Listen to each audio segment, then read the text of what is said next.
Are you ready to become awesomer? Hello everyone, this is Umar Hamid, your host, and welcome to the No Limit Selling Podcast, where industry leaders share their tips, strategies, and advice on how to make you better, stronger, faster. Get ready for another episode.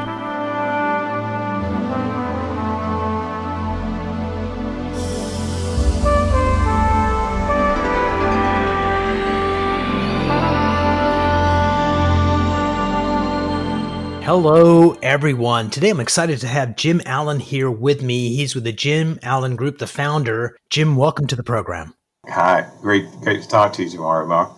Jim, one of the things I really wanted to kind of take a look at is you started in real estate and then the financial crisis, when Jimmy Carter was around. I remember one of our neighbors didn't take the 1 year loan to, like everyone else. He decided it's going to get worse, and he took like a 30-year at 21% and just lost his home out of it. What I want to take you back to is, as this recession hit you, what were your thoughts? You were new in the industry, and then we'll talk about how you got out of it. So what was happening when all of a sudden everything crashed?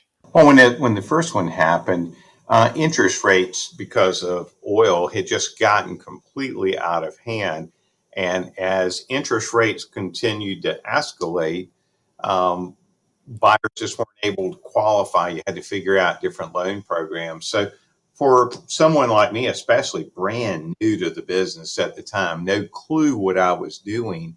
I didn't know that mortgage brokers were the ones that handled mortgages. I took it upon myself to really become a lending expert. When I would take a client of mine to a lender, I never would have thought of letting them go by themselves, because they may come back and not want to purchase anymore, because once they heard it could potentially scare them to death. The simple solution and what you do and how I followed the platform for my entire career.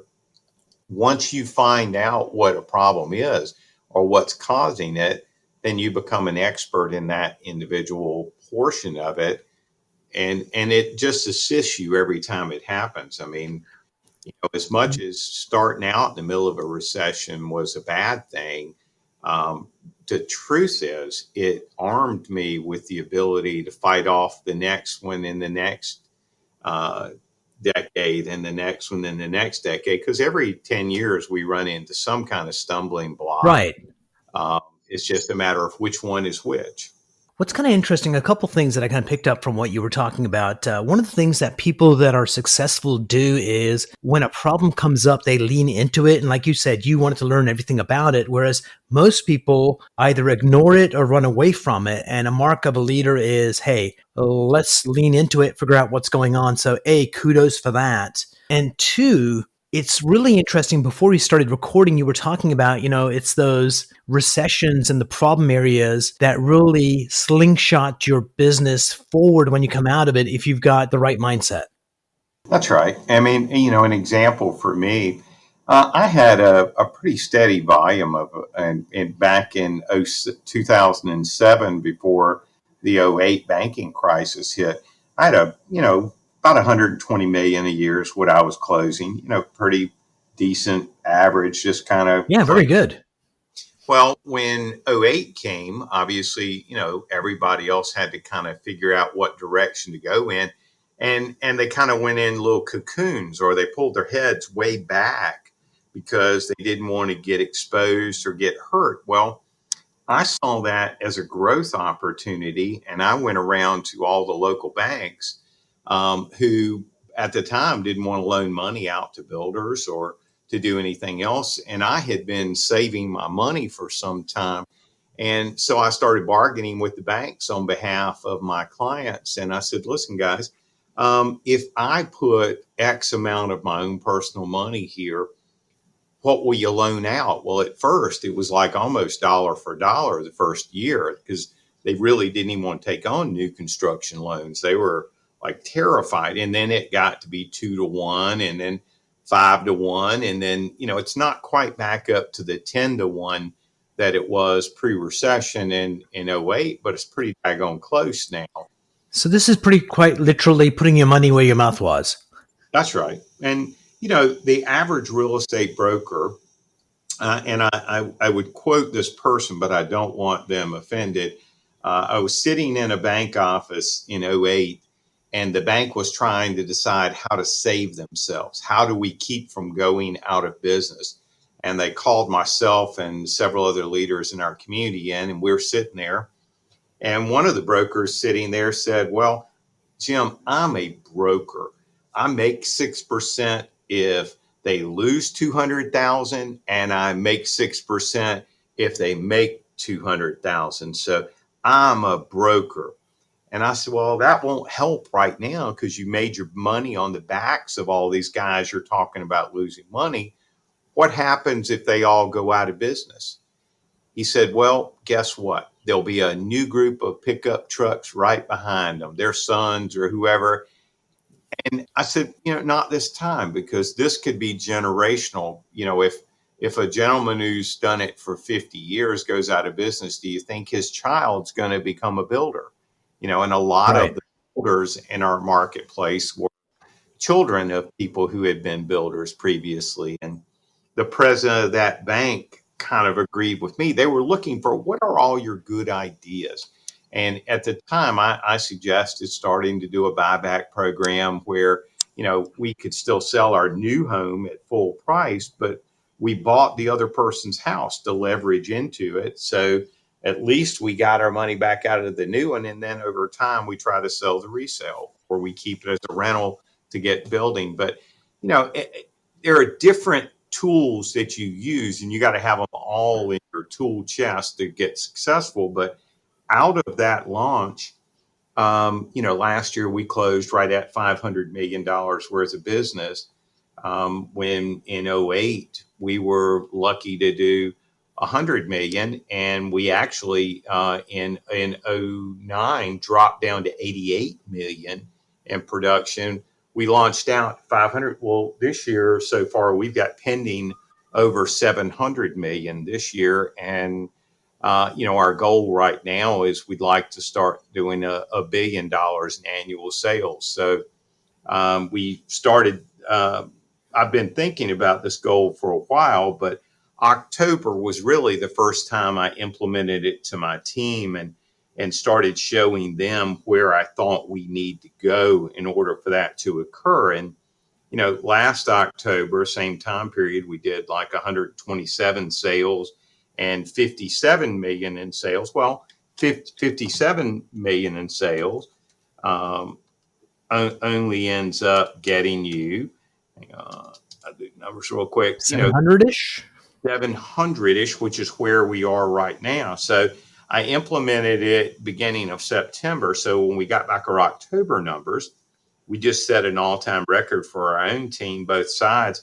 I sold 175 homes in October at 91 million is what we did in gross volume in October. So if you take 91 million and multiply it, you get to my billion, just a little over a billion. So if we can launch forward, in October certainly is not normally the month you think of as being your best sales month of the year. Right. But it's a good that is the one. So if we start from there, and traditionally, October is actually normally my second worst month of the year, September being my worst typically, and then October on the back end of it, and then filter through the rest. But if we've got our second to worst numbers there with our goal changing and setting it up differently with my team, then I feel like we were looking at a 3-year projection to try to get there safely, but shoot, we might get to $1 billion next year. Jim, one of the things that's kind of interesting is a lot of people just do what they've always done. It sounds like you see the world like, how do we need to solve this problem? How can we show up different? How can we offer something different? Where do you think that comes from, that need to solve problems? Well, my background's in engineering, so I got my degree in engineering when I was in college, and obviously, what an engineer is a problem solver. Now, not when you're trying to sell them a house. Sometimes you say, "Oh Lord, they're the hardest people to sell to," but on the other end, I mean, they're so used to handling people's problems, and you come to them whether the water doesn't flow properly somewhere or you're trying to figure out how to support a house. There's just a lot of different elements that engineers deal with. And so, while I didn't like the physical aspects of being an engineer, the problem solving and putting everything in a solution where I could figure the platform out of it, it works in real estate as well. Didn't know it would at first, but I didn't realize how few people really have plans. So it helps you to plan for the future, and that I think the only way to do anything is first have a plan, and then steps and measures how to get to your plan, and then holding yourself accountable to your steps and measures. I mean, if you formulate a plan, but then you do nothing to put it into action, or you really don't hold yourself accountable, then you're never going to reach your goals. Well, once we set goals for ourselves and we put a plan in action, I don't allow us not to do our goals. I mean, that's my personality type, that I'm not going to accept failure from myself. And I don't impose that same on others. What I've learned to do as a team leader over time, you can't make everybody into you. You have to accept the best them they can be. But So let's talk about that, Jim, for a second. So there's probably people on your team, maybe currently or agents in the past, where you saw more promise in them than they saw in themselves. Can you tell us a story about one of those situations where you helped bring out the best out of one of your team members? yeah, I mean, almost always. Like there's a stumbling block for each person, and what you have to do is figure out, what's the block they put in front of themselves. But I'll give you an example of a couple of them. Actually, my number one agent on my team right now had been a fairly successful broker on their own previously. Had for other people's standards had gotten out there and was doing fairly well, um, but was capped and kept doing the same amount of business every single year. You know, Right. that was the rookie of the year in the office they were in. And, that volume they were doing as a rookie still put them in play month to month when they were competing with the other brokers in their office. And that was the problem. All right. So often brokers are competing with other people that may not have their skill set or anything else, rather than making themselves the competition. So in my I've never world, do you competed with others. I compete with myself. And sometimes that's the hardest thing to do because a lot of times our beliefs around self worth dictate how well we do. And unless we change those beliefs, we get stuck in that same old threshold. It's, some people call it the comfort zone. We also have a Yes. financial comfort zone, and we get Yes. stuck there. And once you change those beliefs around money and self worth, it just changes the entire world. So the first thing I do when I onboard people to my team, first day into the office, I give them three things. I give them a mirror first. Nice. I give them the mirror and I turn it. I say, this isn't because you're beautiful, and I don't want you looking at your reflection too much, but I want you to remember, if you're talking to someone on the phone or doing anything else, the problems are all going to start right there, right in your hand, and you don't Yes. have to turn the reflection back, because the moment you start making excuses, the moment you start accepting something less than what the other person desires or needs, all of us are filled with excuses. And, I can either say, wish in the mirror on the wall, give me what it will. Unless you got a magic formula, that's not going to happen. So the solution is right there in it. You have to resolve your own issue, get out of the way of the transaction and allow it to happen. But if you're talking to someone on the phone and you get aggravated, or something they're saying to you doesn't flow properly for you, pull that mirror out, because I bet your facial expression is going to be reflecting what the person on the other end of that call is hearing right now. And feeling. the objection, and they're going to feel it right through the phone lines. If What's you kind of can diffuse it, interesting What's kind of right? interesting, Jim, is that we don't use language accidentally. And one of the things a phrase we have is rationalizing. And if you break that down, it's rational lies. The lies we tell ourselves are so believable that we Yes, believe our own BS and we don't realize that we're creating it. that's right.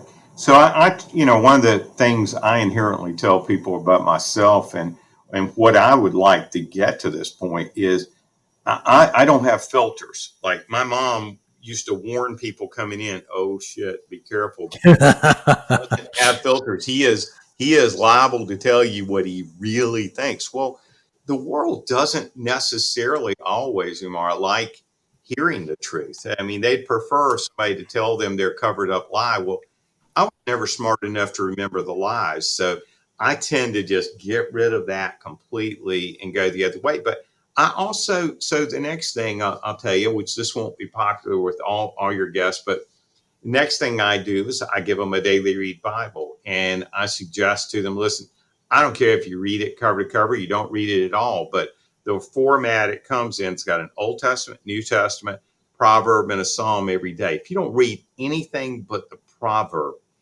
you'll start finding that the proverb you read will be the solution to the problems you ran into today.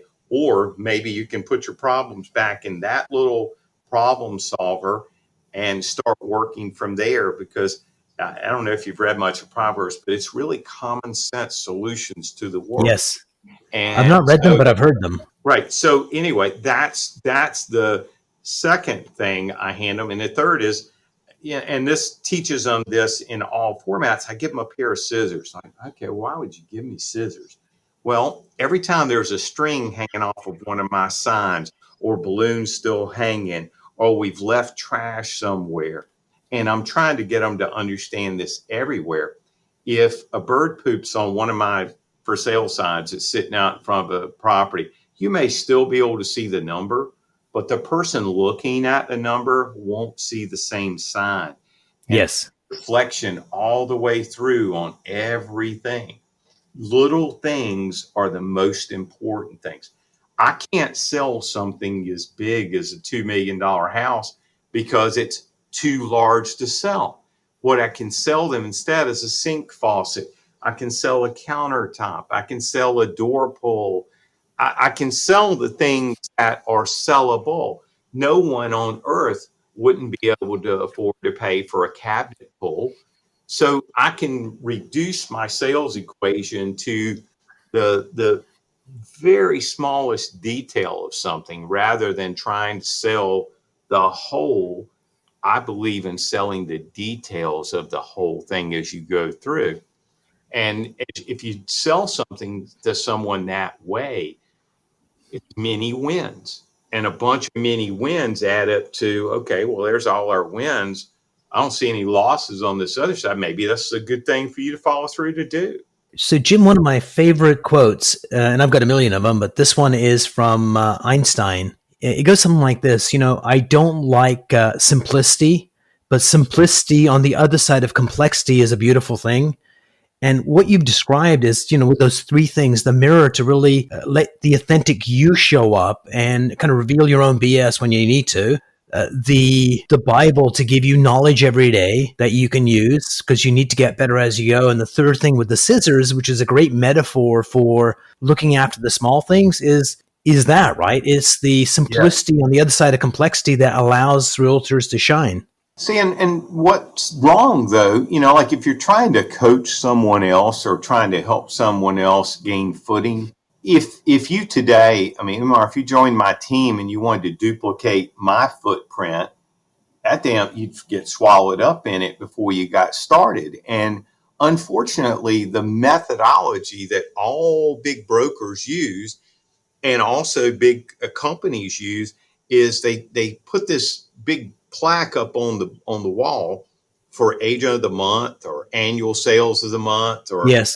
annual sales of the year. And now everybody, no matter where their entry point is aiming at this huge target. Well, over time, they've realized that watered down. So now they got oh, well, this is for teams under 2, and this is for teams at 3, and this is if you're an individual agent. That's just to make everybody feel okay about themselves, because we've all gotten into a society that rather than there being one winner and one loser, everybody gets a trophy for participation now. I mean, Hmm. that's what our whole society's become about. Well, it's because we were not put into categories already. We weren't, we were playing baseball, and instead of everybody being in the major leagues, we got the lowest level minor league team trying to compete with the world championship team from the previous year. And the only way either one of them is supposed to be successful is if they reach this one goal of winning the World Series. And we know that lower team has no possibility of beating this top one, but we tell them to go ahead and try. Well, I mean, yes, you learn out of your defeats. I do not doubt that. But yet you learn just as much out of your successes as you do your defeats. Everybody I know only preaches, oh, you learn from all the bad. You do, no question. But you also learn how to handle things better out of successes too, because it's just as important to be a good winner as it is to be a good loser. All of us have learned our whole lives how to be good losers.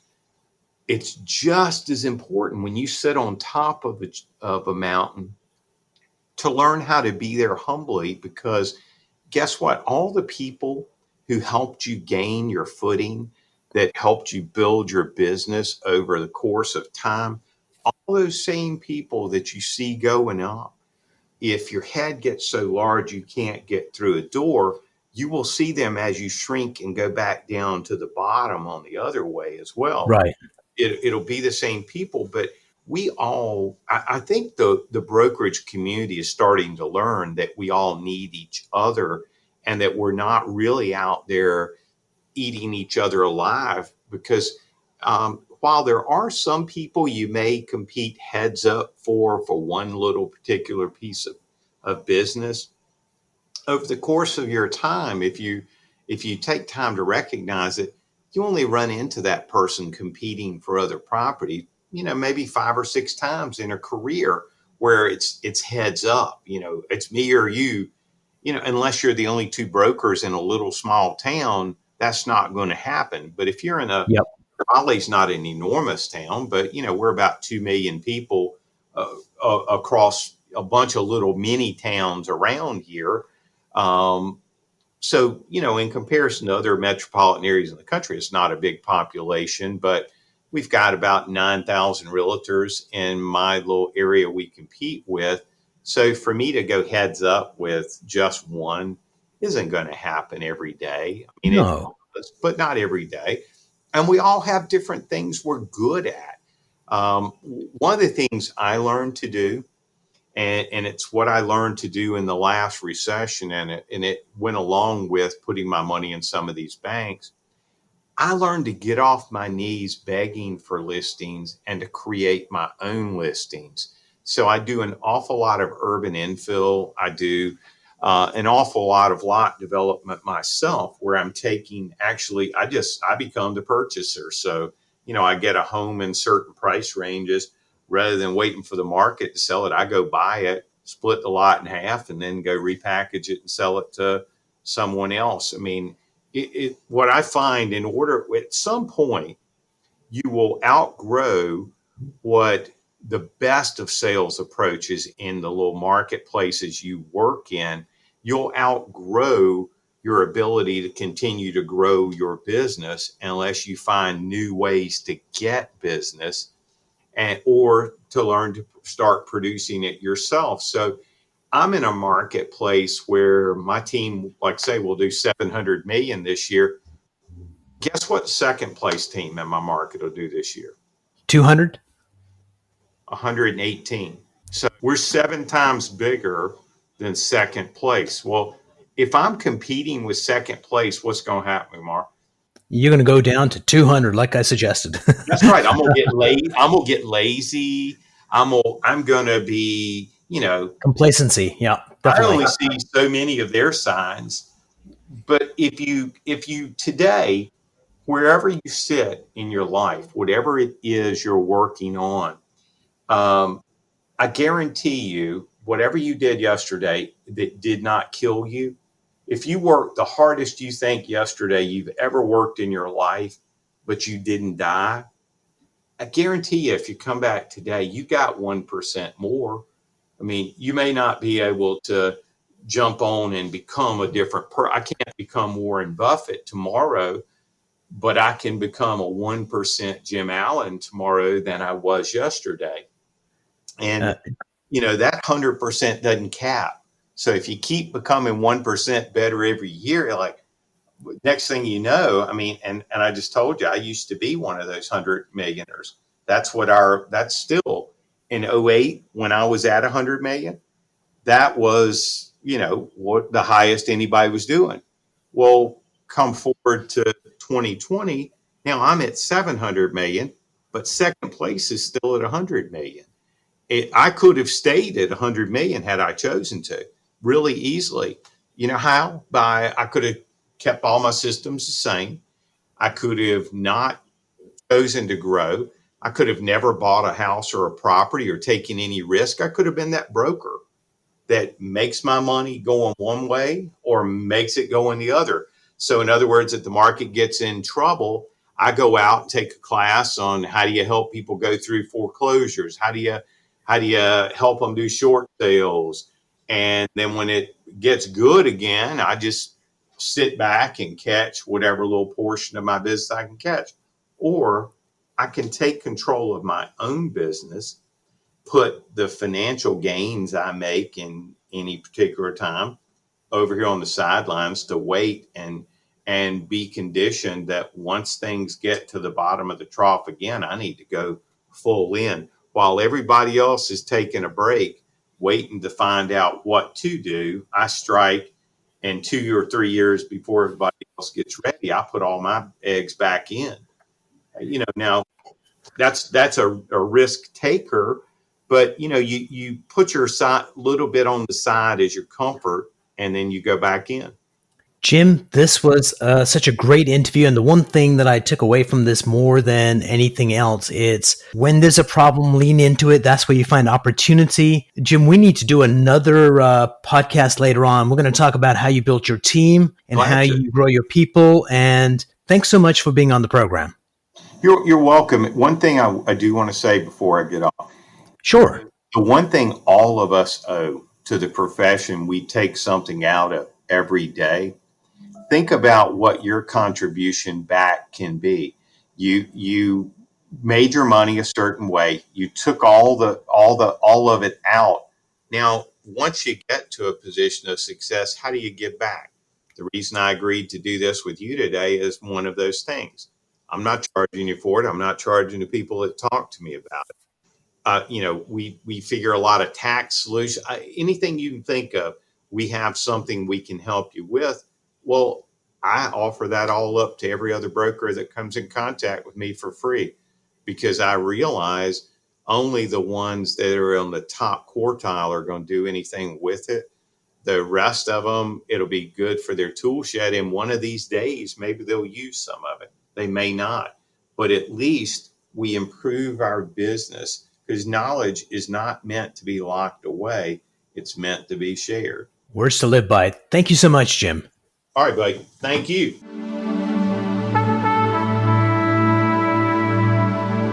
If you enjoyed this episode, please go to iTunes and leave a 5-star rating. And if you're looking for more tools, go to my website at nolimitselling.com. I've got a free mind training course there that's going to teach you some insights from the world of neuro-linguistic programming, and that is the fastest way to get better results.